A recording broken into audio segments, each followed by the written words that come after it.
Nous Zahir! Je vais vous raconter une histoire complètement dingue qui s'est déroulée le 19 mai 2024 au cœur de Kinshasa, la capitale de la République démocratique du Congo.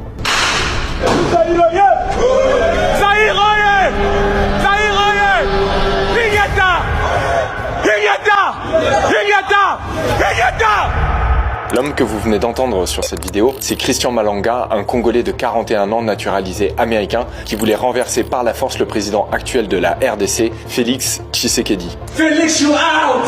Félix, dégage, you out! Ces vidéos, elles ont fait le tour du monde en seulement quelques heures grâce aux réseaux sociaux, particulièrement Facebook et X. On y voit Christian Malanga, béret roux sur la tête, vêtu d'un uniforme militaire avec une arme en bandoulière, qui déclare s'être emparé du pouvoir et être à la recherche du président congolais. Félix, we're coming for you, nigga. Il est accompagné de plusieurs dizaines d'hommes, la plupart congolais, mais aussi de son fils Marcel Malanga, qui a 21 ans au moment de la vidéo et qui a grandi aux États-Unis. Ses réseaux sociaux sont toujours accessibles, je vous parlerai de lui un peu plus tard dans la vidéo. À leur côté, il y a aussi des Occidentaux dont la participation à cette tentative de coup d'État a alimenté beaucoup de soupçons en RDC sur le rôle qu'aurait pu jouer la CIA ou le Mossad dans cette attaque, et ça aussi je reviendrai dessus plus tard. Pour ceux qui suivent ma chaîne depuis longtemps, vous le savez, je m'intéresse beaucoup à ce qui se passe en RDC, et donc forcément ce matin du 19 mai 2024, très tôt quand les premières vidéos sont arrivées sur les réseaux sociaux, j'ai suivi l'évolution de cet événement pendant des heures, et c'est ce que je vais essayer de vous raconter dans cette vidéo. Je vous préviens, ça peut être un peu compliqué, donc accrochez-vous.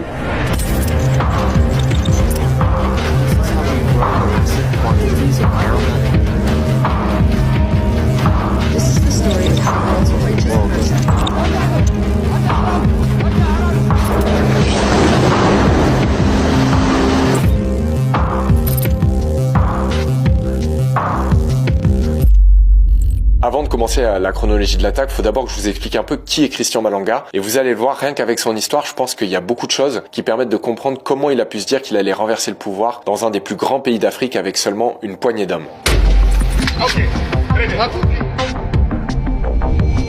Christian Malanga, il est né en 1983 à Kinshasa au Zaïre, c'est l'ancien nom de la République démocratique du Congo.